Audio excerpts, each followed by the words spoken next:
నమస్తే masters. Light workers టీవీకి స్వాగతం సుస్వాగతం అండి. ముందుగా మనందరి గురువు డాక్టర్ బ్రహ్మర్షి పితామహ పత్రిజీకి, స్వర్ణమాల పత్రి మేడంకి అనంత కోటి పాద నమస్కారాలు, హృదయపూర్వక కృతజ్ఞతలు తెలియజేసుకుందాం.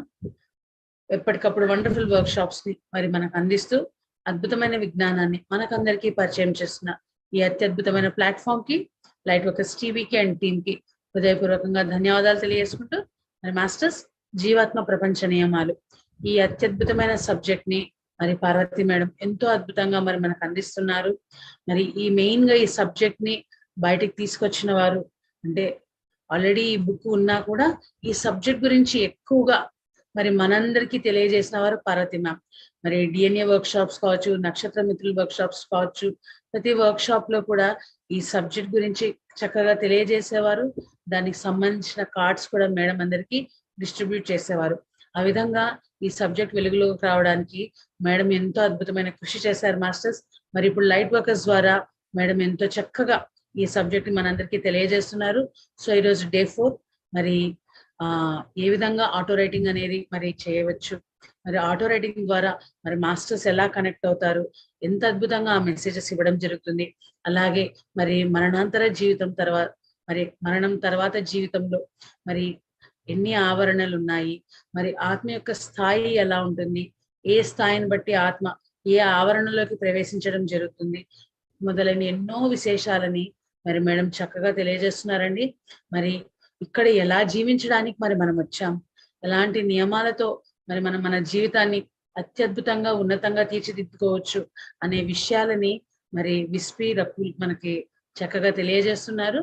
సో ఆ విజ్ఞానాన్ని మరి మనం పార్వతి మేడం ద్వారా అందుకున్నాం. So let's welcome Parvathi ma'am. Ma'am welcome. Ma'am welcome to the session. Thank you ma'am. Thank you. విశ్వగురు బ్రహ్మర్షి పితామహ పత్రిజీకి నా ఆత్మాభివందనాలు.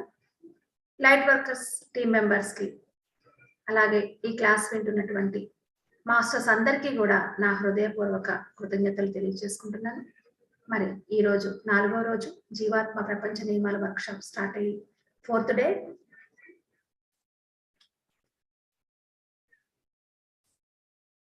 ఓకే మాస్టర్స్, మరి నిన్నటి వరకు మనము సబ్జెక్ట్ మనం తెలుసుకున్నాము. భూలోకంలో నేరాలు, పాపాలు, అలాగే పాపాలకి పరిహారం మనం చెల్లించాల్సిందే. ఇలాంటి సబ్జెక్ట్ అంతా కూడా మరి నిన్న మనం తెలుసుకున్నాము. ఈ రోజు కంటిన్యూ చేసుకునే ముందర మనం ఆత్మబోధ చేసుకుందాము. మనసులో హృదయపూర్వకంగా అందరూ ఒక 2 నిమిషాలు కళ్ళు మూసుకొని ఆత్మబోధ చేసుకున్నాం మాస్టర్స్. నేను సర్వశక్తివంతమైన సర్వజ్ఞత్వము గల ఆత్మస్వరూపమును. నేను ఒక విశిష్ట కార్యానికై ఈ జన్మను పొంది పృథ్వీపై జన్మించాను. నా మనోవాకాయ కర్మలన్నీ ఆ విశిష్ట కార్యాన్ని నెరవేర్చడానికి అనుగుణ్యంగా ఉన్నాయి. ఈ రోజంతా నేను జాగరూకతతో నా ఆలోచనలను, మాటలను మరియు చేతలను గమనించుకుంటాను. నేను నా అన్నమయ, ప్రాణమయ, మనోమయ శరీరాలకు బానిస అవ్వకుండా నిరంతరం నా జీవాత్మ గమనిస్తూ ఉన్నది. ఒక్క నిమిషము మనం అందరం ప్రశాంతంగా, నేను ఈ శరీరాన్ని కాదు, నేను ఆత్మను అని ఒక నిమిషం మనం కళ్ళు మూసుకుందాం మాస్టర్స్.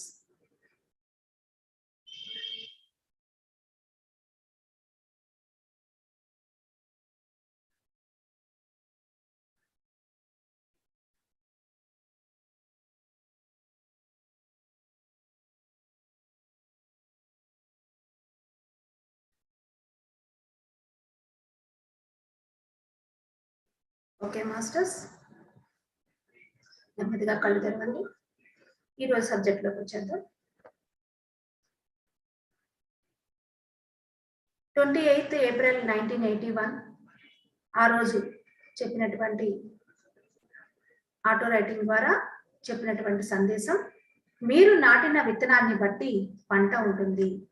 ఈ లైన్ మనము ఈ ఆధ్యాత్మికంలోకి వచ్చిన తర్వాత ఎన్నోసార్లు మనం వింటూ ఉన్నాం. మన వాస్తవానికి మనమే సృష్టికర్తలము, అలాగే మీరు నాటిన విత్తనాన్ని బట్టే పంట ఉంటుంది. ఇలాంటి వర్డ్స్ అన్ని కూడా మనము ఈ ఆధ్యాత్మిక మార్గంలోకి మెడిటేషన్లోకి అడుగుపెట్టిన తర్వాత వింటూ ఉన్నాము, కానీ దాన్ని ఆచరణ చేయడం లేదు. సరే, ఇందులో మనం ఏం చెప్తున్నారు వాళ్ళు? భూలోకంలో చాలా మంది మరణించిన తర్వాత జీవితం ఉంటుందని విశ్వసించరు, నమ్మరు. నమ్మిన వారు కూడా శాశ్వత శాంతిని నమ్ముతారు. ఎప్పటికీ నిద్రపోతూ ఉండడమే శాశ్వత శాంతి అని అనుకుంటారు. ఎంత తెలివి తక్కువ ముగింపు ఇది! ఎంత పొరపాటు ఆలోచన! భూలోకంలో ఉన్న మీకన్నా ఆత్మలోకంలో మేము చాలా ఉత్సాహంగా ఉంటాము. మనమందరం కూడా చనిపోయిన తర్వాత ఈ జీవితానికి ఇంకా పొడిగింపు లేదు. ఈ జీవితం ఈ భూమి మీద ఇంతటితోటే క్లోజ్ అయిపోయింది, పైకి వెళ్ళిన తర్వాత ఇంకా ఏమీ ఉండదు అని మనమందరం కూడా పొరపాటు పడుతూ ఉంటాము. అలా కాదు, మేము పైన ఆత్మలోకంలో చాలా ఉత్సాహంగా ఉంటాము అని చెప్తున్నారు. శారీరక బాధలు, నొప్పులు ఉండవు. మనము ఈ భూమి మీద అనుభవించినటువంటి బాధలు కానీ, శారీరకంగా ఉన్నటువంటి రోగాలు, నొప్పులు ఇలాంటివేమీ కూడా వాళ్ళకి అక్కడ ఉండవు. దాదాపుగా మేము అన్ని వేళలా సంతోషంగా ఉంటాము. అంతేగాక మేమందరము కూడా ఆత్మలము. భౌతిక శరీరం బరువు మాకుండదు. మనం ఇక్కడ ఈ యొక్క శరీరంతో మనం ఉన్నప్పుడు మనం ఎంతో బరువుగా మనకు తెలుస్తూ ఉంటుంది. కానీ ఆ ఆత్మలోకంలోకి ఒక్కసారి మనం అడుగు పెట్టిన తర్వాత అక్కడ ఈ యొక్క శరీరము ఉండదు, ఆత్మలాగానే ఉంటాము. కానీ అక్కడ చాలా లైట్ ఉంటుంది అన్నమాట. శరీరం బరువు చాలా తక్కువగా ఉంటుంది. మాకు నచ్చిన పని మేము చేయొచ్చు. ఆత్మలోకంలో వాళ్ళకి నచ్చిన పని వాళ్ళు చేయొచ్చు. మేము ఒకరితో ఒకరు పోట్లాడుకోము, ఒకరినొకరు బాధించుకోము. మేము ఎన్నడూ దొంగతనం చేయము, ఎవరికి కూడా హాని చేయము. అందువలన మా ఇళ్లను మేము కాపాడుకోవాల్సినటువంటి అవసరం మాకు లేదు. మేము పూర్తిగా స్వేచ్ఛగా ఉంటాము. ఈ స్వేచ్ఛను మాకు సర్వశక్తివంతుడైనటువంటి భగవంతుడు ఇచ్చాడు. మేము చదవాలనుకుంటే చదువుతాము, పని చేయాలనిపిస్తే పని చేస్తాము, విశ్రాంతి తీసుకోవాలి అనిపిస్తే విశ్రాంతి తీసుకుంటాము, స్నేహితుడిని చూడాలనిపిస్తే వెళ్ళి చూసి వస్తాము, ప్రార్థన చేయాలనిపిస్తే చేస్తాము. మేము ఏది చేయాలనిపిస్తే అది మేము ఇక్కడ ఆత్మలోకంలో మేము చేయగలము. మీకన్నా మేము స్వేచ్ఛగా ఉన్నామని అనిపించడం లేదా మీ ఎవరికి? మేము మీకన్నా ఉత్సాహంగా లేమా? మీ గురించి మీకు తెలిసిన దానికన్నా మాకు ఎక్కువ తెలియదా? ఇక్కడ మేము మీకు చెప్పాలనుకునేది మీకు తెలిసిన దానికన్నా, మీరు చేసే దానికన్నా, మీరు ఆలోచించిన దానికన్నా ఎక్కువగానే మేము చెప్పగలము అని ఆత్మలోకం నుంచి విస్పీరతు మాట్లాడుతున్నారు. అంతేకాదు, మేము పూర్తిగా పరిపూర్ణలమని భావించవద్దని కూడా వాళ్ళు కోరుతున్నారు. వాళ్ళు కూడా కంప్లీట్ గా ఏమి కాదు, వాళ్ళు కూడా నేర్చుకుంటున్నారు ఇంకా పాఠాలు. ఇక్కడ భూలోకంలో ఎలా అయితే మనం పాఠాలను నేర్చుకుంటూ ఉంటున్నామో, కానీ అక్కడ ఆత్మలోకంలో కూడా వాళ్ళు కూడా ప్రతిరోజు అక్కడ పాఠాలను నేర్చుకుంటూనే ఉన్నారు. కానీ ఈ భూలోకంలో ఎదిగినంత త్వరగా ఆత్మలోకంలో ఎదుగుదల అనేది ఉండదు. ఆత్మలన్నీ ఖచ్చితంగా పాటించే సర్వశక్తివంతమైన భగవంతుని నియమాలు కొన్ని ఉన్నాయి. అన్నిటికన్నా ముఖ్యమైనది ఏంటి అంటే, మీరు నాటిన విత్తనాన్ని బట్టి పంట ఉంటుంది. మీరు మంచి చేశారనుకోండి, మంచి వస్తుంది. చెడు చేస్తే చెడు వస్తుంది. అన్యాయం చేశారనుకోండి, అన్యాయం అంటే మీకు మళ్ళీ అన్యాయమే జరుగుతుంది. మీరు మంచివారుగా ఉంటే ఆత్మలోకంలో సంతోషం లభిస్తుంది. మీరు ఎవరికైనా హాని చేస్తే దాని ఫలితం మీరు అనుభవించాల్సిందే. మీ అంతరాత్మే మిమ్మల్ని బాధిస్తుంది అంట. చూడండి, మనం హాని చేసేటప్పుడు హాని చేస్తున్నామన్న సంగతి కూడా తెలియదు, కానీ ఎదుటి వాళ్ళు చాలా బాధపడుతూ ఉంటారు. మీరు చేసేటటువంటి, మీరు మాట్లాడే మాటల ద్వారా, మీరు చేతల ద్వారా, మీరు చేసే పనుల ద్వారా ఎదుటి వాళ్ళని పెట్టినప్పుడు ఆ బాధ అయిపోయింది, పెట్టేశారు. కానీ తర్వాత మీ అంతరాత్మే మిమ్మల్ని బాధిస్తుంది. మీ అంతరాత్మే మీకు అసలైన న్యాయాన్ని చేయగలదు. ఎప్పటికైనా సరే దానికి మనం పరిహారం చెల్లించాల్సిందే. వాళ్ళు ఎంతైతే మనం వాళ్ళని బాధ పెట్టామో తిరిగి మరలా మనకు ఏదో ఒక రూపంలో అదే బాధ మళ్ళీ తిరిగి రావాలని లేదు. ఏదో ఒక రూపంలో మరలా మనకి అది మన అంతరాత్మే మనకి ఆ బాధ కలిగేలా మనకి చేస్తుందంట. న్యాయం చేస్తుంది తప్పనిసరిగా. ఇతరులు ఎవరో కాదు, మీకు తెలియకుండానే మీ ఉపచేతనాత్మక మనస్సు అంటే అంతరాత్మ మీకు న్యాయం చేస్తుంది.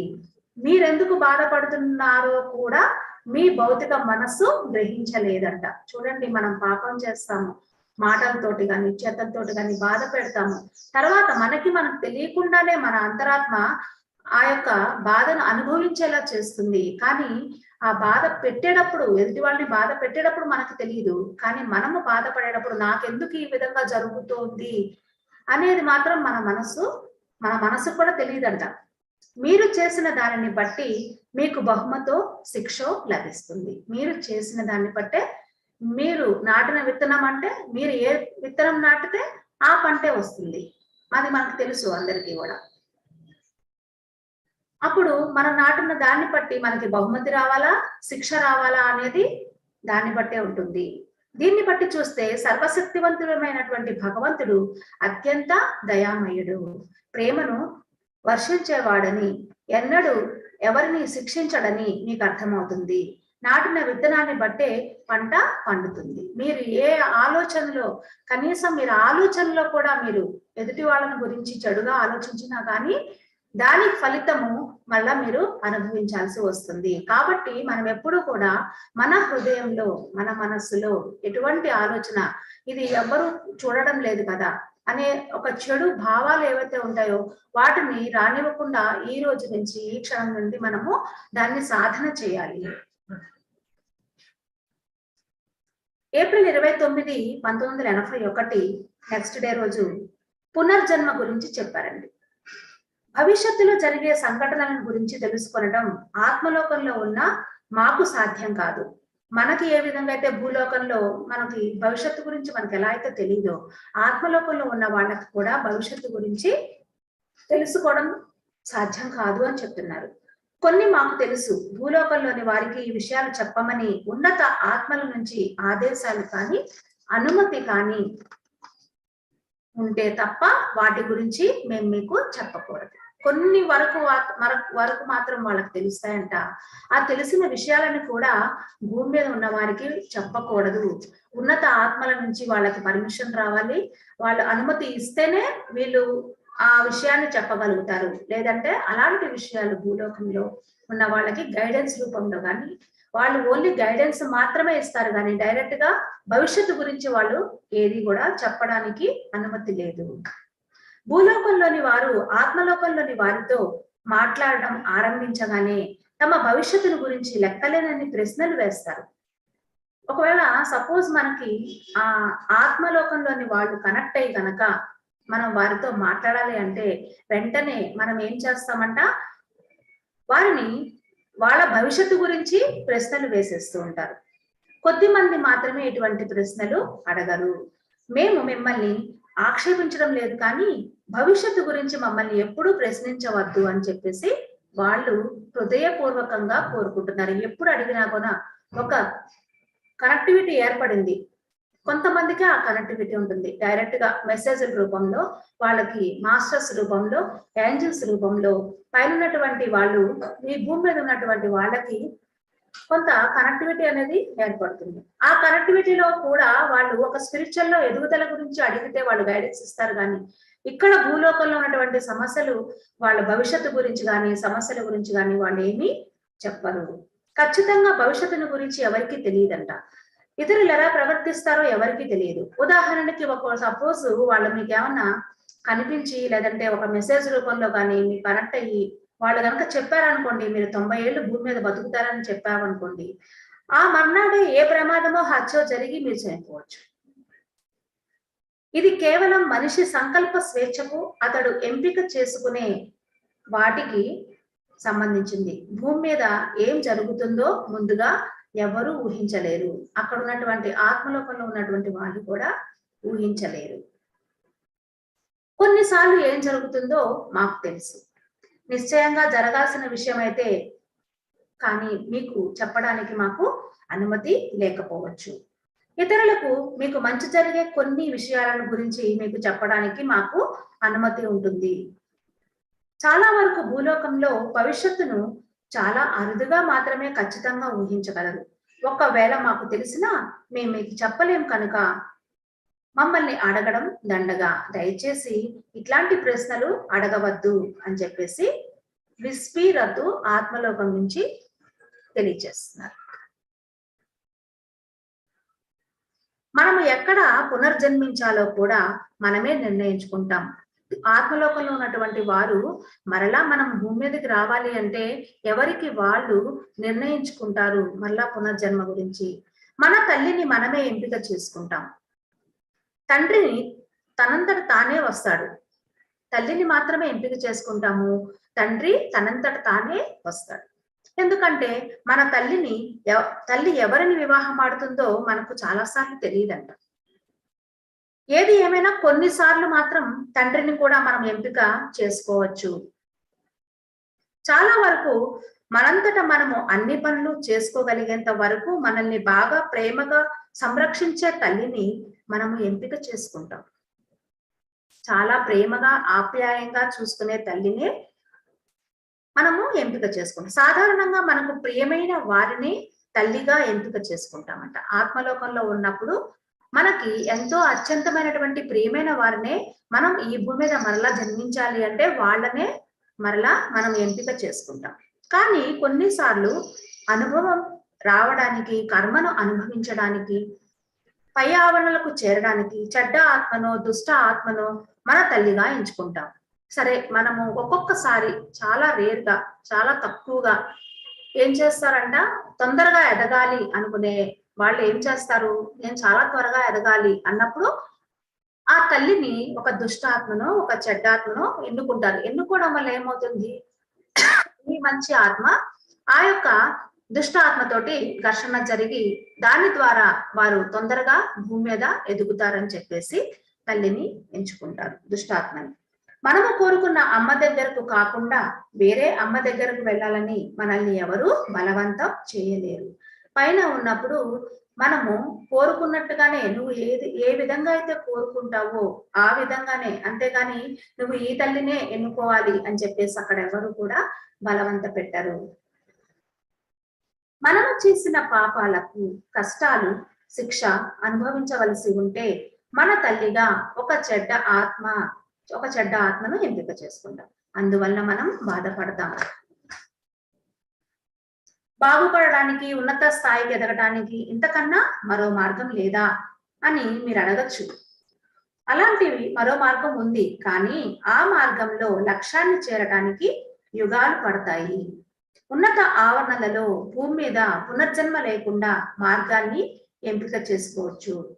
ఆత్మలోకంలోనే ప్రగతిని సాధించడానికి ప్రయత్నించవచ్చు, కానీ ఈ ప్రక్రియ చాలా నిదానంగా ఉంటుంది. మనం ఆత్మలోకంలో కూడా మరలా పునర్జన్మ తీసుకోకుండా కూడా అక్కడే ఉంటూ మనం జీవితాన్ని కొనసాగించవచ్చు, కానీ అక్కడ మనకి ఈ ఎదుగుదల అనేది చాలా నిదానంగా ఉంటుంది. చాలా ఆత్మలు కష్టమైనా సరే చెడ్డ తల్లులకు పుట్టి త్వరగా బాగుపడాలని ప్రయత్నిస్తాయి. కొందరు మాత్రం తమ ప్రియతములకు సాయం చేయడానికి పునర్జన్మిస్తారు. ఇటువంటి వారు తమ ప్రియతములలో ఎవరినైనా సరే ఒకరిని తమ తల్లిగా ఎంచుకొని ఆధ్యాత్మికంగా పతనం కావడానికి ఇష్టపడరు. కనుక మంచి మార్గంలో నడవడానికి శతవిధాల ప్రయత్నిస్తూ ఉంటారు. విస్పీరతు ఏం చెప్తున్నారు అంటే, ఇక్కడ మాకు ఇష్టమైన అమ్మని మేము ఎంచుకున్నాము అని ఆత్మల గురించి చెప్తున్నారు. ఏప్రిల్ 30th, 1981 చెడును ఎదిరించండి. ఇక్కడ మేమందరం పనిచేస్తాం. మాలో ప్రతి ఒక్కరూ పనిచేస్తారు. మాకు బాగా నచ్చిన దాన్ని సంతోషంగా చేస్తాం. మాలో కొందరు భూలోకంలోని వారి కష్టాలు పోగొట్టడానికి, వారు ఇప్పుడున్న స్థాయి నుంచి పైకి ఎదగడానికి సాయము, మార్గదర్శకత్వము ఇచ్చే సందేశాలను పంపుతారంట. చాలా ఆత్మలు ఇలా చేస్తాయి. కొందరు సఫలమవుతారు, మరికొందరు కారు. భూలోకంలోని వారికి దైనందినంగా కలిగే నొప్పులు, బాధలు, శారీరక అలసట తగ్గించాలని మేము భావిస్తాం. ఆత్మలోకంలో ఉండే వాళ్ళు అనుకుంటారంట, కానీ అలా చేయాలంటే మీరు భౌతిక శరీరాన్ని విడిచిపెట్టాలి. అది మా చేతుల్లో లేదు. సర్వశక్తివంతమైనటువంటి భగవంతుని నియమాలు ఏమిటో మీకు మేము చెప్పగలము. దైవ నియమాలు కొన్ని మీకు ఎప్పుడూ తెలియవు. కొన్నింటిని మీరు తప్పుగా అర్థం చేసుకున్నారు. మిమ్మల్ని సక్రమ మార్గంలో పెట్టడానికి మేము ఇక్కడ ఉన్నాం. దుష్టాత్మలతో మంచిగా ఉంటే వారిని మీరు ప్రోత్సహిస్తున్నట్లు మనం ఆల్రెడీ నిన్న మాట్లాడుకున్నాం. ఒక చెడ్డవాడికి కనుక మనం సహాయం చేసి ప్రోత్సహిస్తున్నట్లయితే కనుక వారితో పాటు మీరు కూడా అదే ప్రయాణం చేస్తున్నట్లు. వారితో మంచిగా ఉండొద్దు, దుష్టాత్మలతో మంచిగా ఉండొద్దు, వారికి ఏ రకంగానూ సహాయం చేయొద్దు. ఒకవేళ ఆ దుష్టాత్మ కనుక నిజాయితీగా మారాలని అనుకున్నట్లయితే, మీకు కనుక గట్టిగా అతను మారాడు అని కనుక మీకు నమ్మకం కలిగితే హృదయపూర్వకంగా మీరు వారికి సహాయం చేయండి.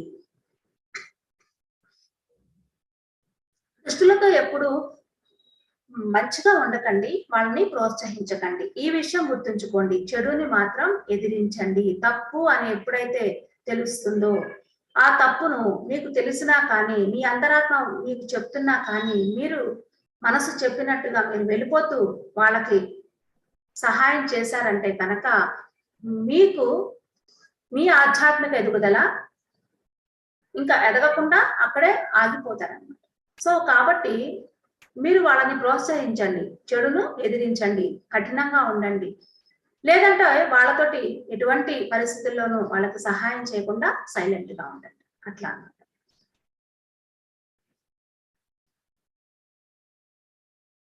May 1st, 1981 నిజాయితీగా కోరుకుంటే మార్పు వస్తుంది. సర్వశక్తివంతమైనటువంటి భగవంతుడు ప్రేమ దయల స్వరూపము. ఆయనే అన్నిటికీ మించినవాడు. పరిపూర్ణమైనటువంటి న్యాయమూర్తి ఆయన.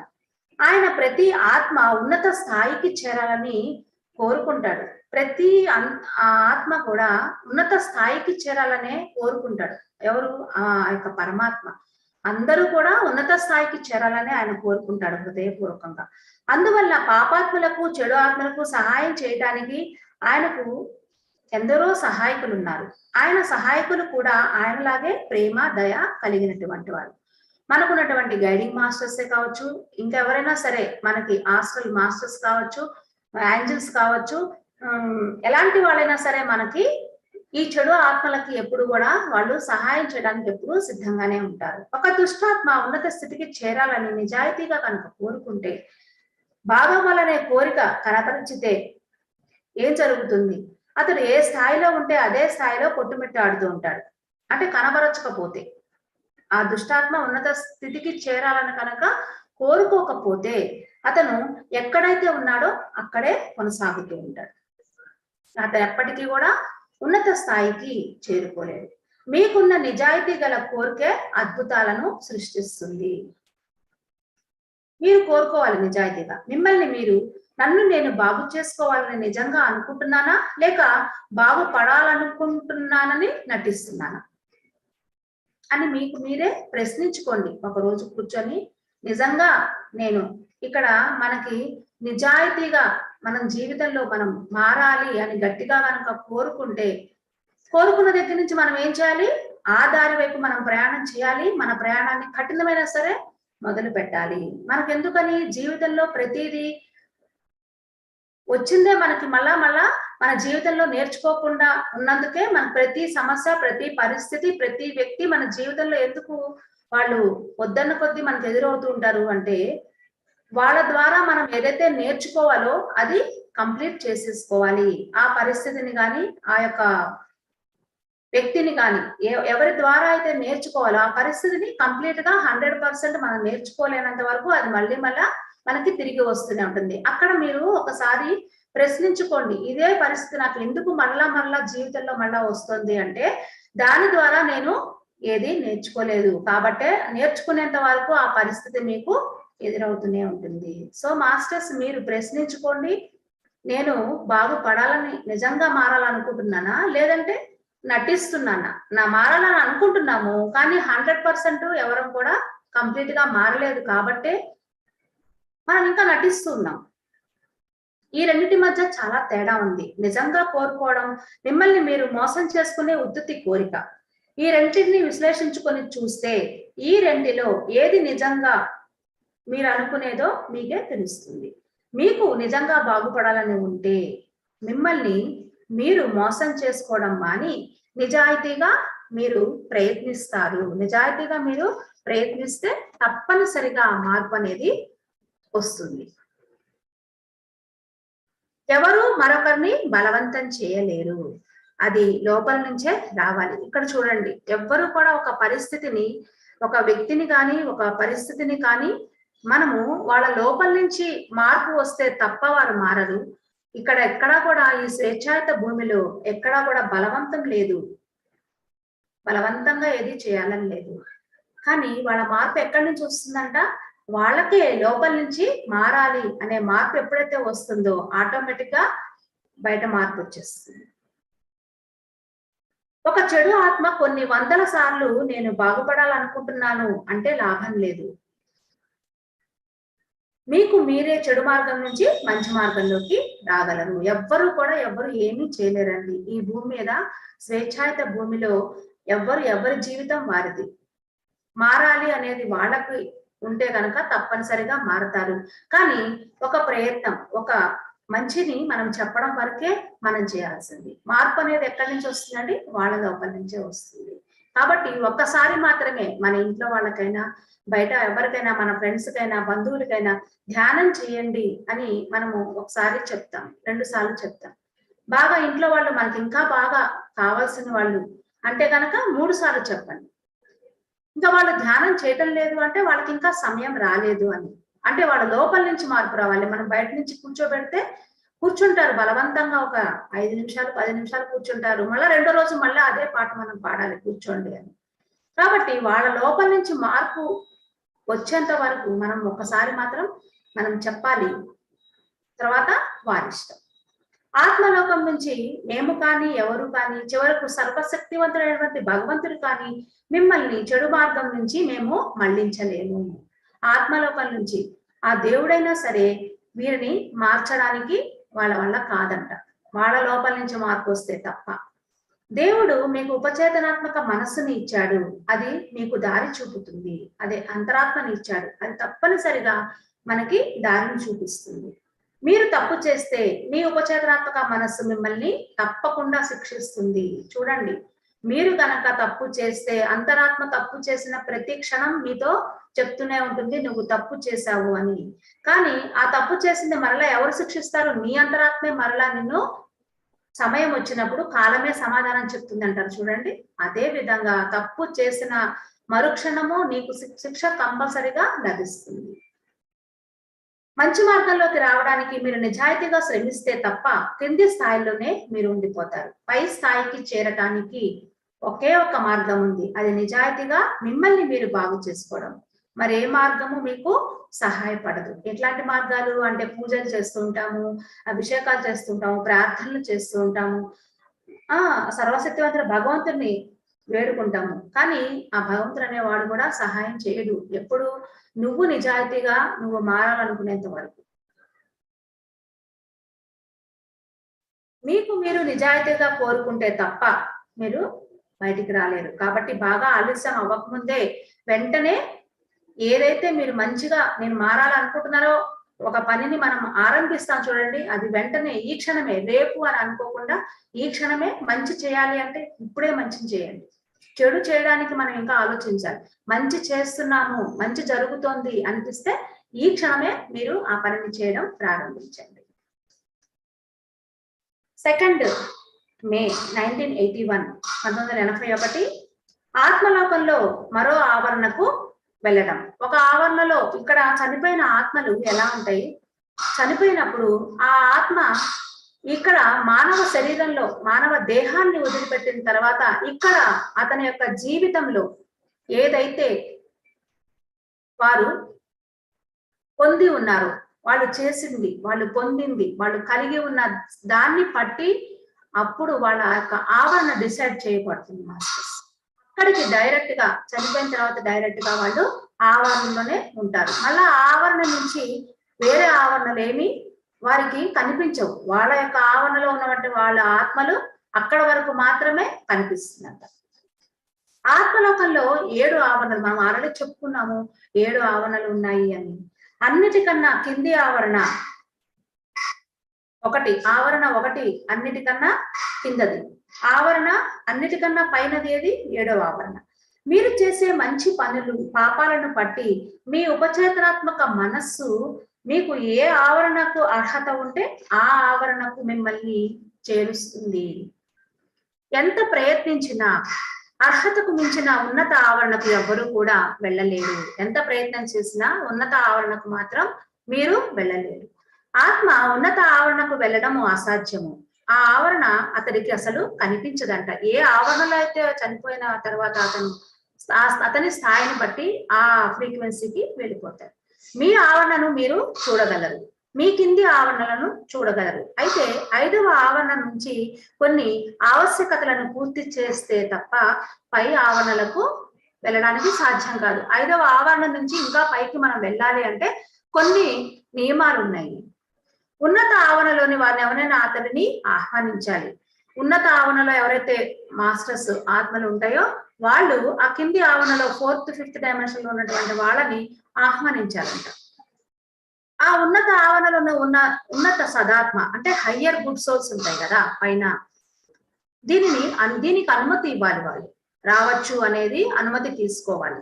అతడు కొంత శిక్షణ పొందవలసి ఉంటుంది. వాళ్ళు కనుక ఆ స్థాయి నుంచి ఇంకొంచెం పై స్థాయికి వెళ్ళాలి అంటే అక్కడ శిక్షణను ఇస్తారు. అధిక వెలుగు కళ్ళు కనిపించనివ్వకుండా చేస్తుంది. ఆ అధిక వెలుగు ఉంటుందంట. అంటే ఎంత కాంతివంతంగా ఉంటుందంటే హయ్యర్ సోల్స్, హయ్యర్ డైమెన్షన్స్ చాలా కాంతివంతంగా ఉంటాయి. అధిక వెలుతురున్న వాతావరణం ఇబ్బంది కలిగించకుండా అతడు రక్షణ కవచాన్ని ధరించాలి. ఎవరైతే ఈ 4th 3rd 4th 5th dimension లో ఉన్నటువంటి వాళ్ళు పైన ఆవరణ వాళ్ళు ఆహ్వానిస్తే అక్కడికి వెళ్ళాలంటే అక్కడ ఒక రక్షణ కవచాన్ని ధరించాలి.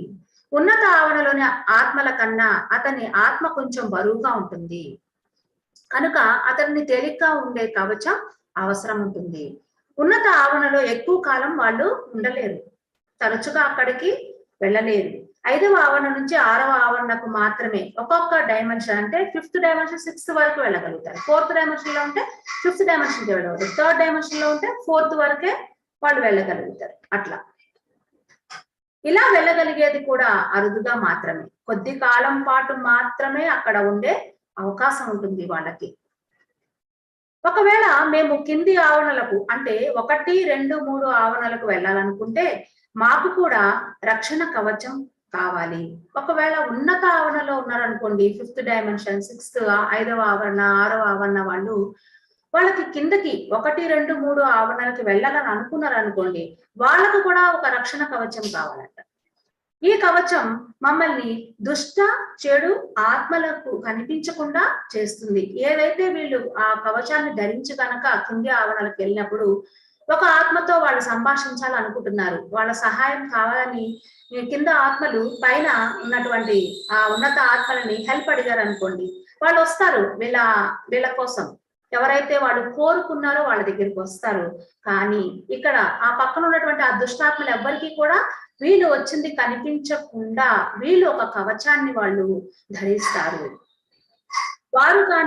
వారు చెడు స్పందనలు కానీ మాకు హాని చేయకుండా ఉండడం కోసమే అలాంటి కవచాన్ని ధరించి వెళ్తారంట 1, 2, 3 ఆవరణలకి. 1, 2, 3 ఆవరణలో ఉండేవారు వారి ఆవరణలు విడిచి వెళ్ళలేరు. వారు బాగా పశ్చాత్తాపడి నిజాయితీగా ఉంటే ఉన్నత ఆవరణలోని దయాద ఆత్మలు వారికి మార్గం చూపిస్తే తప్ప ఇది సాధ్యం కాదు. ఈ నిమ్న ఆవరణలలోని అంటే కింది స్థాయి ఆవరణలు ఉంటాయి చూడండి, ఆ ఆత్మలు మళ్ళీ ఎన్నడూ ఆ పాపాలు చేయవు అనే నమ్మకం కనుక సదాత్మలకు కలిగితే తప్ప అది సాధ్యం కాదంట. ప్రతి ఆత్మ 4వ ఆవరణ 5వ దశ నుంచి తన ఆధ్యాత్మిక ప్రయాణాన్ని ఆరంభిస్తుంది. ఇక్కడ చూడండి, మన ఆధ్యాత్మిక ప్రయాణానికి ఒక లాకింగ్ పీరియడ్ ఉంటుంది కదా. అయితే ఈ 4వ ఆవరణలో మొత్తం మళ్ళా 10 దశలు ఉంటాయి. ఈ 10 దశల్లో 5వ దశ నుంచి ఈ ఆధ్యాత్మిక ప్రయాణాన్ని ఆరంభిస్తుంది. చాలా ఆత్మలు త్వరితంగా పైకి ఎదిగాయి. కొన్నిటికి 1000 ఏళ్లు పట్టింది. మరికొన్ని ఆత్మలైతే యుగాల తరబడి ఆ కింది స్థాయిలో ఆ 1, 2, 3 ఆవరణలలో అట్లాగే ఉండిపోతాయి కొన్ని ఆత్మలు. ఆత్మలోకంలో మరో ఆవరణకు ఎలా వెళ్ళాలి అనేది మనం తెలుసుకున్నాం. నెక్స్ట్ 3rd మే 1981 దేవుడి న్యాయం, దేవుని యొక్క న్యాయం. సర్వశక్తివంతుడైన భగవంతుడు చాలా దయగలవాడు, ప్రేమిస్తాడు, న్యాయమైన వాడు, ఎవరికి అన్యాయం అనేది చేయడు.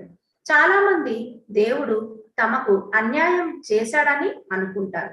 ఏది తప్పో ఏది ఒప్పో వారికి నిజంగా తెలియకపోవడమే దానికి కారణం. అందుకే చాలా మంది దేవుడు అన్యాయం చేశాడని అనుకుంటూ ఉంటారు. భూలోకంలో అందరూ అనుకుంటుంటారు దేవుడు మాకు చాలా అన్యాయం చేశాడు, ఎక్కువ బాధలు కనుక వచ్చాయి అంటే కనుక వాళ్ళు వెంటనే ఎవరి మీద వేసేస్తారు? దేవుడి మీద వేసేస్తారు. ఉదాహరణకు ఇక్కడ ఒకటి చెప్తున్నారు. ఉదాహరణకు మాకు ఒక ఆత్మ తెలుసు, అతని పేరు సురేష్ అంట. భూలోకంలో అతని పేరు సురేష్. పేరు ప్రతిష్టలు ఉన్నటువంటి గొప్ప వ్యక్తి ఆయన. ఎన్నో వేల రూపాయలు రకరకాలుగా ఆయన దానం చేశాడు, ఉద్యోగాలు ఇచ్చాడు, ఎందరికో బట్టలు, ఇల్లు, ఆహారం సమకూర్చాడు. అందువల్ల తాను ఖచ్చితంగా అత్యున్నత ఆవరణకు వెళ్తానని భావించాడు. భూలోకంలో ఉన్న వ్యక్తి ఇన్ని దాన ధర్మాలు చేసేటప్పుడు ఏమనుకుంటాడంటే నేను తప్పనిసరిగా స్వర్గానికి నేను చేరుకుంటాను అనేది ఆయన మైండ్ లో బాగా గట్టిగా నమ్మకం అన్నమాట. అది అతను ఎంత మంచివాడో భూలోకంలో చాలా మంది కీర్తించారు, చాలా పొగిడేవాళ్ళు ఆయన్ని. అతడు సాయం చేసి నెలకొల్పిన దాతృత్వ సంస్థలో సురేష్ విగ్రహం కూడా ప్రతిష్ఠించారు. చనిపోయిన తర్వాత ఆయన ఒక విగ్రహాన్ని వాళ్ళు ప్రతిష్ఠించడం జరిగింది. ఆత్మలోకానికి రాగానే నిమ్న ఆవరణలో ఉన్నానని తెలుసుకున్నాడు. ఆత్మలోకానికి చనిపోయిన తర్వాత ఆయన పైకి వచ్చిన తర్వాత ఎక్కడున్నాడు? ఆయన 1-2 ఆవరణలోనే ఉన్నాడు. అతనికి చాలా కోపం వచ్చింది. గట్టిగా ఇలా అన్నాడు, దేవుడు న్యాయం ఇదేనా? నేను ఎంతో దానం చేశాను, భూలోకంలో ప్రజలు నన్ను పూజించారు, దేవుడు మాత్రం నన్ను నరకంలో పడేశాడు ఎందుకు? ఆయన న్యాయం ఏది? ఆయనకు దయ లేదు, అన్యాయం చేశాడు, ఆయన క్రూరుడు. చాలా సదాత్మలు అతని దగ్గరికి వెళ్ళి శాంతంగా ఉండమని, ఈ పరిస్థితి ఎందుకు కలిగిందో వినమని చెప్పాయి. ఎందుకు అంత ఆ విధంగా వ్యవహరించాడో అతని ఉద్దేశం ఏమిటో ప్రశ్నించుకోమన్నాయి. ఒక్కసారి తన్ని తానే నువ్వు ప్రశ్నించుకోమని చెప్పారు. అతను నేను స్వర్గానికి వెళ్ళాలని అలా చేశాను, కానీ చూడండి నేను ఎక్కడున్నాను అని అన్నాడు. సదాత్మలు అతనికి ఇలా చెప్పాయి, నువ్వు చేసిన పని నిస్వార్థంగా చేయలేదు, నీకు స్వర్గంలో చోటు కావాలనే ఇదంతా చేశావు, నిజం కాదా? నువ్వు కావాలనే కదా ఇలా చేశావు, స్వార్థంతో కదా ఇలా చేశావు, భూలోకంలో స్వర్గానికి చేరాలని చెప్పి కదా నువ్వు ఇలా చేశావు అని అంటున్నాడు. అతడు అవును నిజమే, మన యోగులు, పూజారులు, తాత్వికులు అందరూ పేదవారికి సహాయం చేస్తే, వారికి ఆశ్రయము, ఆహారము, ఉద్యోగాలు కనుక ఇస్తే మీరు స్వర్గానికి వెళ్తారు అని చెప్పారు కదా. మరి ఇక్కడ భూలోకంలో ఉన్నటువంటి పండితులు, పూజారులు, తాత్వికులు ఇంకా అందరూ మీరెవరైతే నమ్ముతారో వాళ్ళందరూ ఏం చేస్తారు? పలానా వ్యక్తికి సహాయం చేయండి, ఆహారం పెట్టండి, ఇవన్నీ చెప్తూ ఉంటారు. దానివల్ల మీరు తప్పకుండా స్వర్గానికి వెళ్తారని చెప్పారు కదా అని అంటున్నారు. ఈ పూజారులు, తాత్వికులు అందరూ నన్ను మోసం చేశారు అని అన్నారు. సర్వశక్తివంతుడైనటువంటి భగవంతుడు అతనిని మోసం చేయలేదని, అతడు తనను తానే మోసం చేసుకున్నాడని, అతను చేసిందంతా దాతృత్వంతో కాదని వారు అతనికి చెప్పారు. అతడు చేసిన పనులు మంచివి కావు, నిస్వార్థమైనవి కావు, స్వార్థపూరితంగా స్వర్గానికి వెళ్ళాలనే ఉద్దేశంతో చేశాడు. పాపాలు చేసి దేవుడికి లంచం ఇచ్చాడు, తన పాపాలు కడుక్కోవడానికే దానాలు చేశాడు. అతనికి కోపం వచ్చింది సురేష్కి. ఇది తప్పు, నాకు చాలా అన్యాయం జరిగింది, నేను స్వర్గంలో ఉండాల్సిన వాణ్ణి, నా పాపాలు పోగొట్టుకోవడానికి నేను ఎన్నో మంచి పనులు చేశాను కనుక నేను స్వర్గంలో ఉండాలి, స్వర్గంలో ఒక ఆనందాన్ని పొందాలి, దేవుడు నన్ను మోసం చేసి ఇక్కడ ఉంచాడు అని అన్నాడు. అంత నిమ్న ఆవరణలో ఉండేసరికి అతనికి దిగ్భ్రాంతి కలిగింది. సజావుగా ఆలోచించలేకపోయాడు. పూజారులను, యోగులను, దేవుణ్ణి శాపనార్థాలు పెట్టడం మొదలు పెట్టాడు. స్వార్థంతో వేలాది రూపాయలు దానం ఇచ్చి తన పాపాలు పోగొట్టుకోలేకపోయానని అతనికి అర్థం కాలేదు.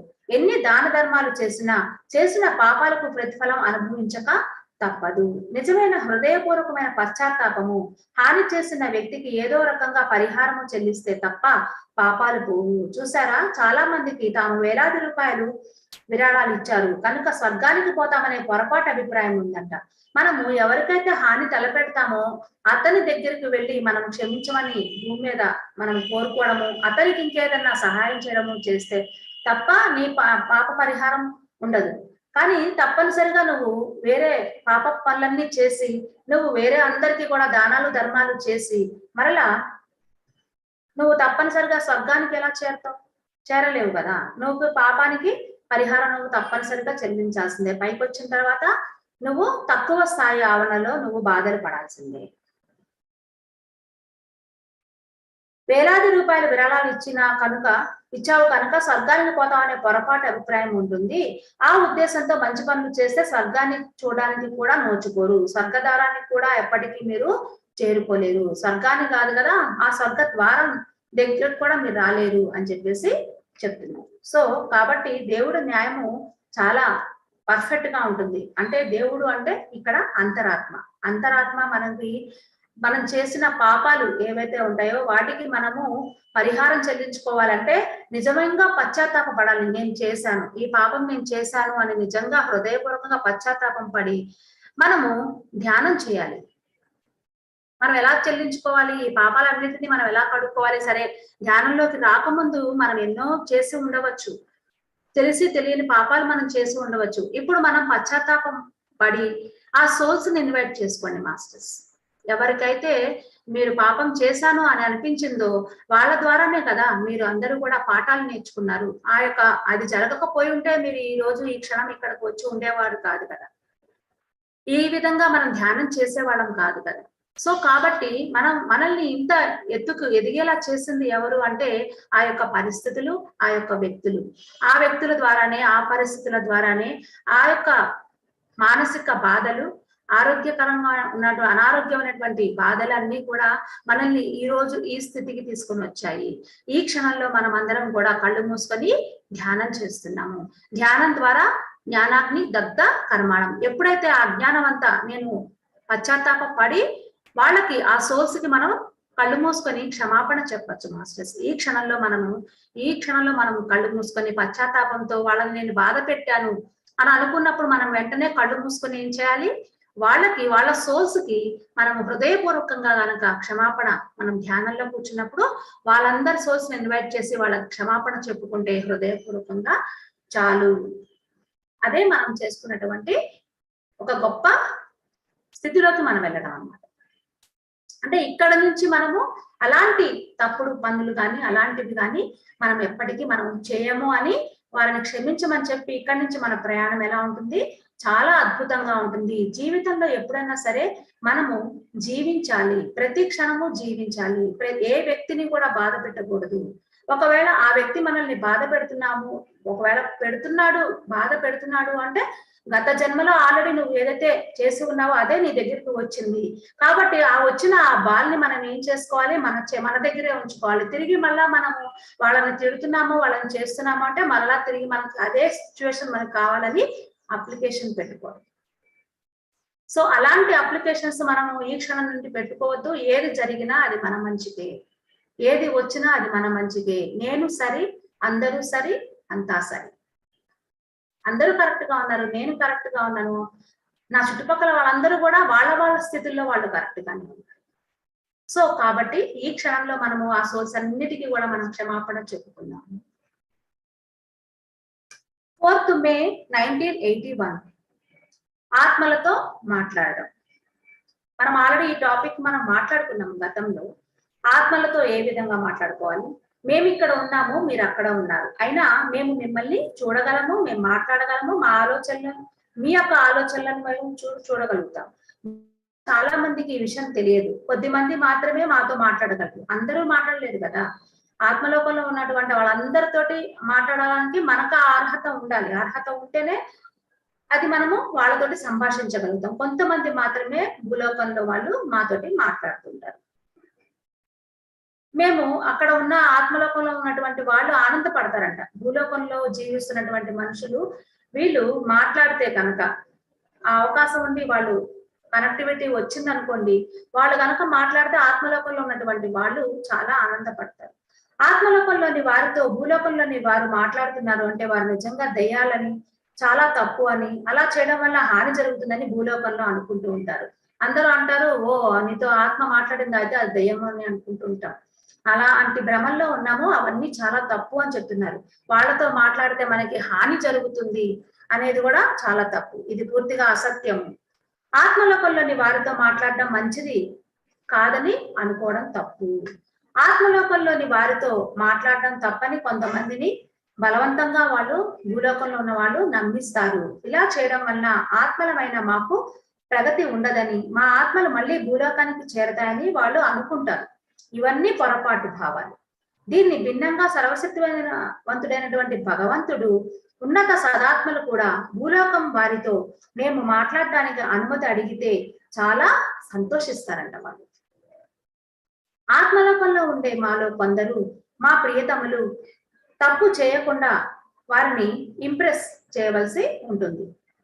ఎందుకంటే వారు కూడా మాతో పాటు ఒకే ఆవరణలో ఉండాలని మేము అనుకుంటాం కనుక. ఈ ఆత్మలోకంలో ఉండే మాలో కొందరు ఏం చేస్తారు, వాళ్ళ భూలోకంలో ఉన్నటువంటి ప్రియతములు ఎవరైనా ఉన్నారనుకో, వాళ్ళు తప్పు చేశారనుకోండి, వాళ్ళకి సహాయం చేస్తుంటారు. ఎందుకంటే వాళ్ళు కూడా మా ఆవరణలో మాతో పాటు మా ఫ్రీక్వెన్సీలో ఉంటే బాగుండని వాళ్ళు కోరుకుంటారు.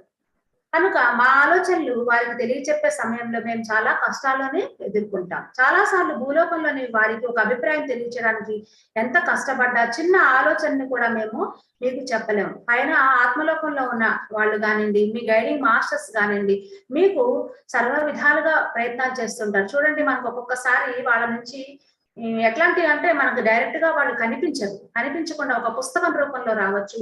ఎవరైనా మీకు ప్రియతములు మీ యొక్క ఫ్రెండ్స్ రూపంలో, బంధువుల రూపంలో వచ్చి మీకు ఆ మెసేజ్ ఇస్తున్నట్టు అనిపిస్తుంది. అంటే ఏంటి, మనకి చూడంగానే అనిపిస్తుంది, ఓహో ఈ రోజు ఈ పుస్తకం ద్వారా నాకు అద్భుతమైన మెసేజ్ ఇచ్చారు అంటే, నువ్వు ఆ క్షణంలో నువ్వు ఏదైతే అనుభవిస్తున్నావో దానికి పరిష్కారము వాళ్ళు ఏ పుస్తకం రూపంలోనో, ఒక వ్యక్తి రూపంలోనో, ఏదో ఒక రూపంలో మీ ముందుకు వస్తుంది. అప్పుడు మీకు మీ లోపల నుంచి మీ సిక్స్త్ సెన్స్ చెప్తుంది ఏమని, ఓ ఈ రోజు నాకు ఈ పుస్తకం ద్వారా నాకు ఒక మంచి జరిగింది, ఈ విధంగా నేను నడుచుకుంటాను. లేదంటే ఒక వ్యక్తి రూపంలో వచ్చి అమ్మ నువ్వు ఇలా చేయాలి, ఇలా అని వాళ్ళు ఒక సలహా ఇచ్చేసి వెళ్తారు. అప్పటిదాకా మనము ఏదో అంధకారంలో ఉన్నట్టుగా, సమస్యలో పడి కొట్టుకుంటున్నట్టుగా ఉంటాము. కానీ ఒక్కసారిగా ఆ రూపంలో వాళ్ళు వచ్చేసేసి వాళ్ళకి మనకి గైడెన్స్ ఇచ్చేసి వెళ్ళిపోతూ ఉంటారు. అది మనము గుర్తుపట్టాలి. ఆత్మలోకంలోని వారితో మాట్లాడడం మంచిది కాదని అనుకుంటాం కానీ కాదు, మేము ఎప్పుడు గైడెన్స్ ఇస్తాం. ఆత్మలోకంలో ఉండే మాలో కొందరు మా ప్రియతములు తప్పు చేయకుండా వారిని ఇంప్రెస్ చేయవలసి ఉంటుంది. ఎందుకంటే వారు కూడా మాతో పాటు ఒకే ఆవరణలో ఉండాలని మేము అనుకుంటూ ఉంటాం. కనుక మా ఆలోచనలు వారికి తెలియజెప్పే సమయంలో మేము చాలా కష్టాలను ఎదుర్కొంటాం. చాలా సార్లు భూలోకంలోని వారికి ఒక అభిప్రాయం తెలియపరచడానికి ఎంత కష్టపడ్డా ఒక చిన్న ఆలోచనని కూడా మీకు చెప్పలేము. ఎందుకంటే చాలా మంది మా నుంచి ఆలోచనలను, సలహాను స్వీకరించరు. వారి మనసులు చాలా చిన్నవి. ఒక్కొక్కసారి వాళ్ళు వచ్చినా కూడా వాటిని మనం గుర్తుపట్టం. కాబట్టి ఇక్కడ ఏం జరుగుతుంది, వాళ్ళు చెప్పినా కానీ మనం గుర్తుపట్టలేని పరిస్థితుల్లో మనం ఉంటున్నాం. భూలోకంలోని వారితో నేరుగా మాట్లాడటం ద్వారా వారికి ఏది మంచిదో మేము సులభంగా చెప్పగలం. ఆధ్యాత్మికంగా వారు నిమ్న స్థితికి పడిపోకుండా, నిమ్న ఆవరణలకు వెళ్లకుండా నిరోధించగలం. ఏది ఏమైనా ఆధ్యాత్మిక పరీక్ష ఏమిటో చెప్పడానికి మాకు అనుమతి లేదు. వాళ్ళకి ఎటువంటి అనుమతి కూడా పైన ఉన్న ఆత్మలోకంలో ఉన్న వాళ్ళకి లేదు. కాకపోతే వాళ్ళు ఏం చేస్తారు అంటే మార్గదర్శకత్వం ఇస్తారు, వాళ్ళు గైడెన్స్ చేస్తారు, వాళ్ళు సహాయపడతారు. ఒక వ్యక్తి రూపంలో, నేను చెప్పాను కదా ఇప్పుడు పుస్తకం రూపంలోనో, ఒక పరిస్థితి రూపంలోనో మీకు వచ్చి సహాయపడగలరే తప్ప ఆ యొక్క పరీక్షలు మీరు ఎదుర్కోవాల్సిందే భూమి మీద. భూలోకంలోని వారితో నేరుగా మాట్లాడడం మాకు సులువు. మా ఆలోచనలు మీకు తెలియచెప్పినా మీ మనసులోకి అవి చొరపడవు. మాతో సులువుగా, సురక్షితంగా మాట్లాడగలిగేవారు వారికి వచ్చే యాదృచ్ఛిక ఆలోచనలను కొంచెం ఆపగలిగితే మా ఇద్దరికి సహాయకారిగా ఉంటుంది. మనం ఎక్కువగా ఆలోచనలు నిరంతరం అంటే ఏంటి, ఉదయం నిద్ర లేచిన దగ్గర నుంచి ఓన్లీ మనం మెడిటేషన్ చేసేటప్పుడు మాత్రమే ఆ 2 గంటలు, ఆ 3 గంటలు, 4 గంటలు కళ్ళు మూసుకొని ధ్యానం చేసేటప్పుడు మాత్రమే మన ఆలోచనలు ఏమైనా మన కంట్రోల్లో ఉంటాయి. ఆ తర్వాత నుంచి 22 గంటలు కూడా మనం ఏదో ఒకటి ఆలోచిస్తూనే ఉంటాం. ఆ శ్వాసని మనం ఎప్పుడు గమనిస్తూ ఉండం, ఎరుకుతో ఉండము. కాబట్టే మనకి ఏ పరిస్థితి ఎదురైనా కూడా వాటిని మనం గుర్తుపట్టలేకుండా ఉంటాం. మాతో గనుక మాట్లాడగలిగితే త్వరగా పురోగతి సాధించగలుగుతాం. మీ ఉపచనాత్మక మనస్సులో చాలా కొద్దిగా మాత్రమే పనిచేస్తుంది కనుక మంచి ఆలోచనలు, భావాలు, వివేకాన్ని మనుషుల సంకుచిత మనసుల్లోకి ఎక్కించాలని ప్రయత్నిస్తూ మా విలువైన సమయాన్ని స్వర్గం చేసుకోని అవసరం లేదు. ఇప్పటి నుంచి మీరు చనిపోయిన మీ ప్రీతములతో మాట్లాడి ప్రయత్నించాలి. ఎవరైతే మీరు చనిపోయిన వాళ్ళు మీ స్నేహితులు, మన మాస్టర్సే కావచ్చు, మన స్పిరిచువల్ లో ఎంతో మంది చనిపోయిన ఆత్మలోకంలోకి చేరుకున్న వాళ్ళు కావచ్చు, వాళ్ళతోటి మీరు సంభాషించవచ్చు, ప్రయత్నించండి కనీసం. కానీ మీ అంతటా మీరే అప్రయత్న లేఖనం ద్వారా మాట్లాడాలని ప్రయత్నించడం అత్యంత ప్రమాదము. ఇక్కడ మీరు గుర్తుపట్టాలి, అప్రయత్నం, ఆటో రైటింగ్ అనేది చాలా కొద్ది మందికి మాత్రమే పర్మిషన్ ఉంటేనే వాళ్ళు ఆ ఆటో రైటింగ్ ని వాళ్ళు రాయగలుగుతారు. అట్లా అని మాట్లాడడం అలాంటివి ప్రయత్నాలు మీరు చేయకండి. అప్రయత్న లేఖనంలో అనుభవం ఉన్న అధీకృత వ్యక్తి ద్వారా సంబంధం ఏర్పరచుకోవాలి. ఆ ఎదుటి వ్యక్తికి ఎవరైతే మీడియం ద్వారా ఏదైతే వస్తుందో వాళ్ళతోటి సంప్రదింపులు జరగాలి. ఆ గైడింగ్ ఉంటేనే తప్ప ఈ ప్రయత్నం ఎవరు చేయకండి.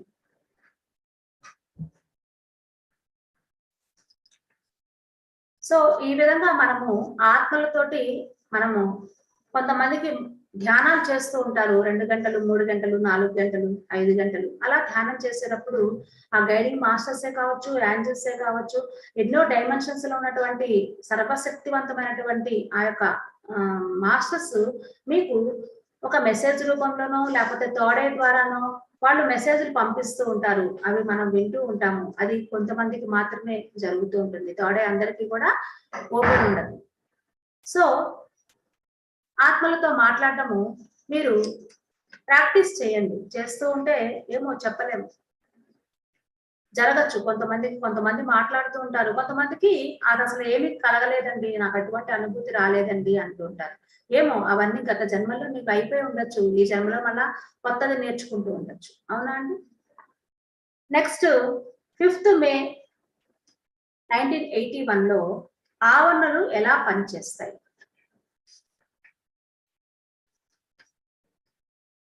మనము చెప్పుకున్నాం కదా, 1వ ఆవరణ, 2వ ఆవరణ, 1 నుంచి 7 ఆవరణలు ఉంటాయని చెప్పాం కదా. ఈ ఆవరణలు అనేవి ఎలా పనిచేస్తాయి అనేది చెప్తున్నారు. 1, 2, 3 ఆవరణలు నరకం, 5, 6, 7 ఆవరణలు స్వర్గం. 4వ ఆవరణ స్వర్గ నరకాలకు మధ్యన ఉండేటటువంటి ఆవరణ. 1, 2, 3 ఏమో నరకంగా ఉంటాయి. నరకం అంటే ఏం లేదు, అక్కడంతా చీకటి లోకాలు, చీకటి ఉండయి. అదొక రకంగా అంటే సగం వ్యక్తులు, సగం మనుషులు, సగం జంతువుల ఆకారంలో అందవిహీనంగా ఉంటూ ఉంటారు. అక్కడ చెప్పుకున్నాం కదా నిన్నంతా, మనం మొన్నటి క్లాస్ లో చెప్పుకున్నాం. ఇది మీకు తెలియాలి అంటే నా సోలార్ అనే మూవీ ఉంటుందండి, NASSOLAR, నా సోలార్ అనే మూవీ కనుక చూస్తే మీకు అందులో ఈ యొక్క ఆవరణలు, 1వ ఆవరణ ఎలా ఉంటుంది, అక్కడ వ్యక్తులు ఎలా ఉంటారు, వీటన్నిటి గురించి మీకు తెలుస్తుంది అనమాట. ఆ మూవీ తప్పకుండా చూడండి. ఈ 7 డైమెన్షన్స్ గురించి అందులో క్లారిటీగా చూపించడం జరుగుతుంది. నా సోలార్, NASSOLAR, నా సోలార్ అనే మూవీ తప్పకుండా చూడండి అందరూ, అందులో మీకు తెలుస్తుంది. ఈ 4వ ఆవరణ స్వర్గ నరకాలకు మధ్యన ఉండేటటువంటి ఆవరణ. ఇది స్వర్గము కాదు, నరకము కాదు. మానవాత్మలు మొదలయ్యేది ఇక్కడ నుంచే. ఈ 4th ఆవరణ నుంచే ఈ మానవ ఆత్మలు మొదలవుతూ ఉంటాయి. 7వ ఆవరణకు చేరడము అంతిమ లక్ష్యం. దీనిని సాధించడానికి మీరు చాలా కష్టపడాలి. పైకి ఎదగాలనే అంతఃప్రేరణ వల్ల ఇది లభిస్తుంది. పైకి ఎదగాలి అని అనుకున్నప్పుడు మాత్రమే ఇది లభిస్తుంది. అప్పుడు మీరు ఎన్నడూ మిమ్మల్ని కిందకి జార్చే పనులు చేయరు. మనము కిందకి జార్చే పనులు అంటే కింది ఆవరణలకు వెళ్ళే పనులు ఎక్కడ చేయకుండా ఉండాలి? ఈ భూమి మీద మనము చేయకుండా ఉంటే గనక మనము చనిపోయిన తర్వాత మనము డైరెక్ట్ గా 5, 6, 7 ఆవరణలకి మనం చేరగలుగుతాం. దానితో లక్ష్యాన్ని త్వరగా చేరగలుగుతారు. ఇలా చేసిన అదృష్టం కలిగిన ఆత్మలు కొన్ని ఉన్నాయి. ఇది పూర్తిగా మీ చేతుల్లోనే ఉంది. 7వ ఆవరణలో ఆవరణలను 7 ఆవరణలను ఒక ఉన్నత సదాత్మ పరిపాలిస్తుంది. పరిపాలించడం అంటే ఏంటి? ఆ ఆవరణకు ఆ ఆత్మ అధిపతి. ఉన్నత ఆవరణలలో ఎవరు పాపాలు చేయరు, ఎవరికి హాని చేయరు. మా ఉపచేతనాత్మక మనస్సే న్యాయం చేస్తుంది. కనుక పోలీస్ బలగం కానీ ఉన్నత స్థాయి అధికారులు కానీ అవసరం లేదు.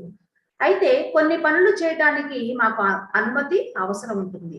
మాకు సలహా మార్గదర్శకత్వం కావలసినప్పుడు మా ఆవరణలోని ఉన్నత సదాత్మ వద్దకు వెళ్తాము. కొన్నిసార్లు మా ఆవరణలో ఉన్న ఉన్నత సదాత్మ కూడా మా కోసం అన్ని ఆవరణలకు అధిపతి, చక్రవర్తి వంటి వారు. ఆయన 7వ ఆవరణకు అధిపతి అయినా కూడా దైవిక అత్యున్నత సదాత్మను మా కోసం అనుమతి, మార్గదర్శకత్వం, సలహా అడగవలసి ఉంటుంది. ఇక 1, 2, 3 ఆవరణలను ప్రతి దానికి ఒక ఉన్నత సదాత్మ పాలిస్తూ ఉంటుందంట. అదే విధంగా 4, 5, 6, 7 ఆవరణలను కూడా ఉన్నత సదాత్మలు పరిపాలిస్తాయి. అయితే 7వ ఆవరణకు అధిపతి దైవిక అత్యున్నత సదాత్మ, అన్నిటికీ కూడా పరిపాలకుడు ఆయన.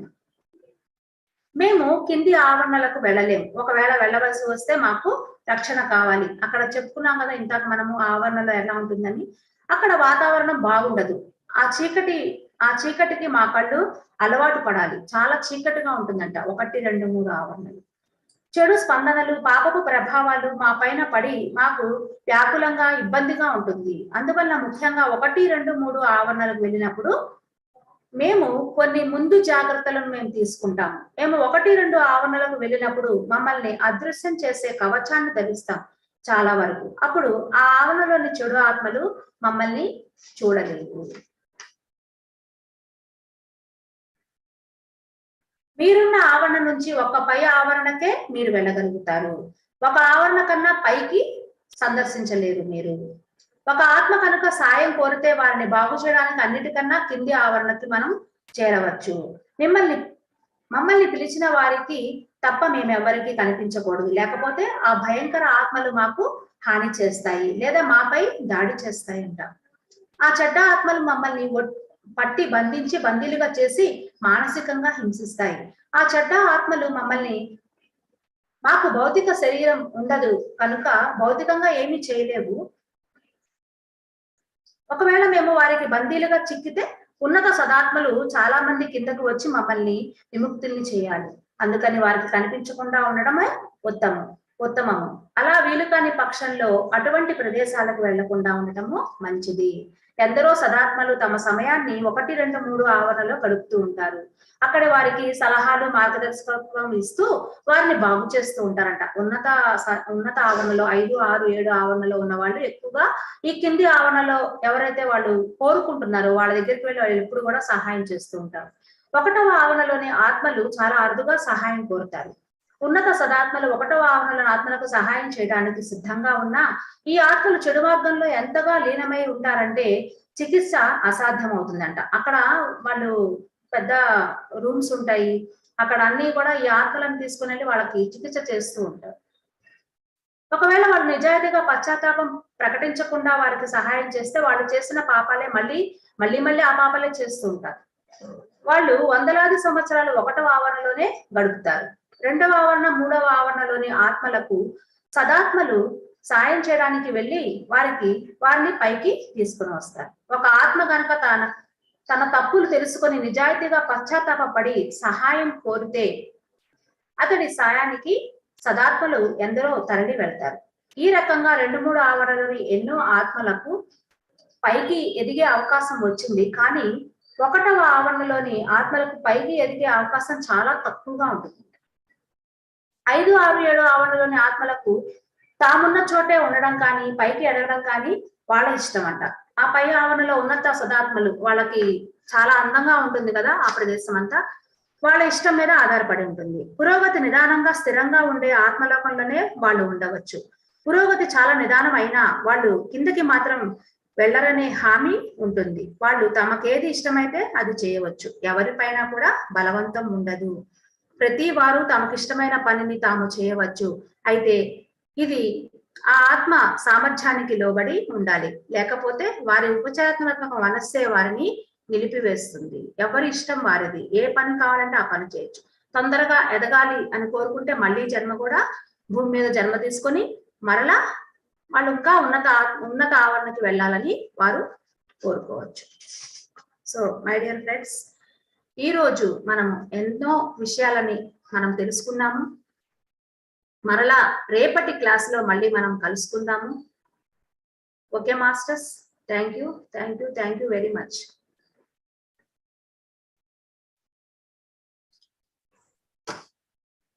Thank you ma'am. Thank you very much ma'am.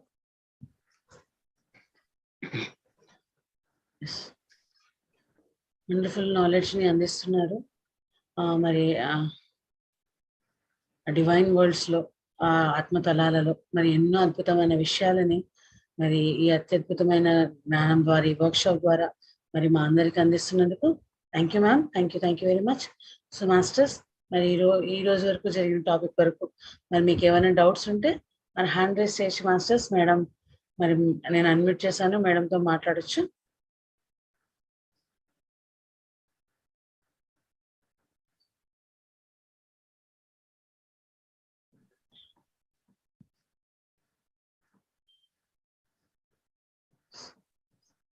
Thank you ma'am. నిజంగా చాలా వండర్ఫుల్ గా ఎక్స్ప్లెయిన్ చేస్తున్నారు. అండ్ ప్రతిరోజు కొన్ని టాపిక్స్ చెప్పడం వల్ల మరి వాటి గురించిన చక్కని అవగాహన వాళ్ళందరికీ కలుగుతుంది.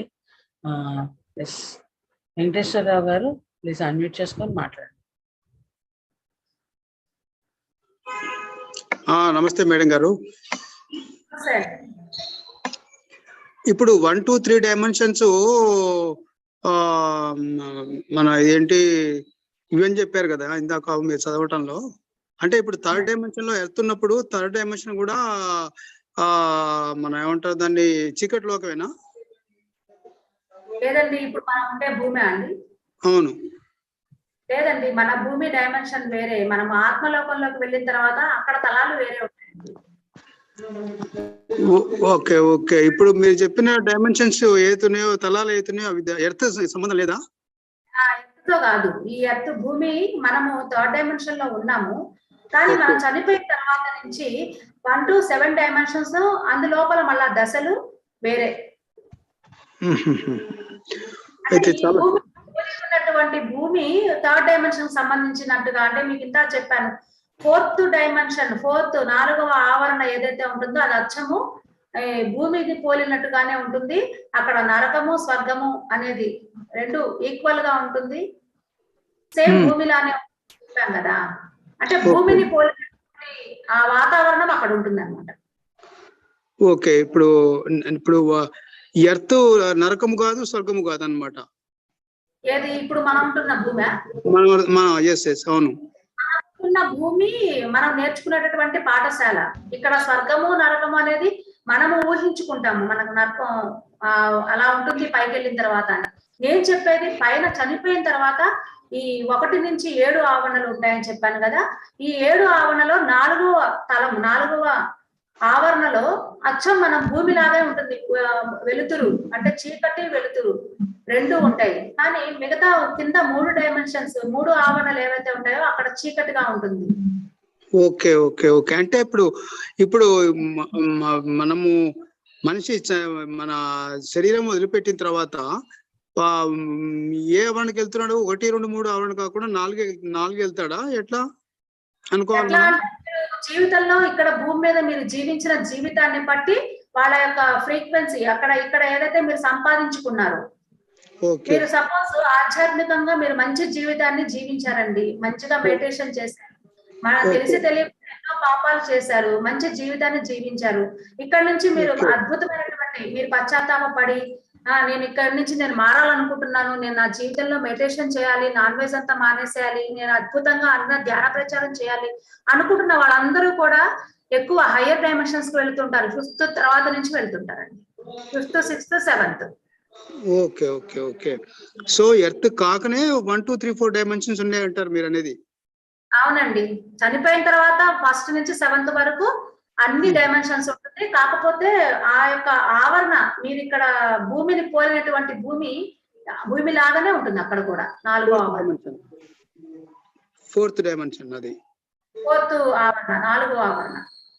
నేనేమనుకుంటున్నానంటే మనం 3rd డైమెన్షన్స్ లో ఉన్నాం కదా, 1, 2 డైమెన్షన్స్ చీకటి లోకాలు అవి మనకన్నా కింద ఉన్నవి, మన 4th to 7th డైమెన్షన్స్ మన ఏమన్నా పైన ఉన్నాయి, we are in the 3rd dimension అని అనుకుంటున్నాను అనమాట నేను. కాదు అది. మీరు నా సోలార్ మూవీ చూడండి, వాళ్ళు చెప్పాను కదా, అందులో మీకు క్లారిటీగా అర్థమవుతుంది. మనం చనిపోయిన తర్వాత మనం ఎక్కడికి వెళ్తాము, ఫస్ట్ ఎట్ వెళ్తాము, ఆ తర్వాత నుంచి గైడింగ్ మాస్టర్స్ ఉన్న వాళ్ళు వస్తారు, వాళ్ళు తీసుకొని వెళ్తారు. ఇదంతా కూడా ఆ మూవీలో చూపిస్తారు. Okay madam, thank you sir. Thank you very much. Yes masters, ఇంకెవరైనా మరి మేడంతో మాట్లాడదలుచుకుంటా హ్యాండ్ రైజ్ చేయొచ్చు masters.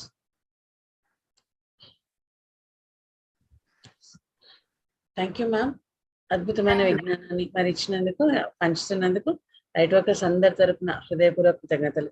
Thank you ma'am, thank you very much. Yes masters, తిరిగి మేడంతో మళ్ళీ 3 o'clock కలుసుకుందాము.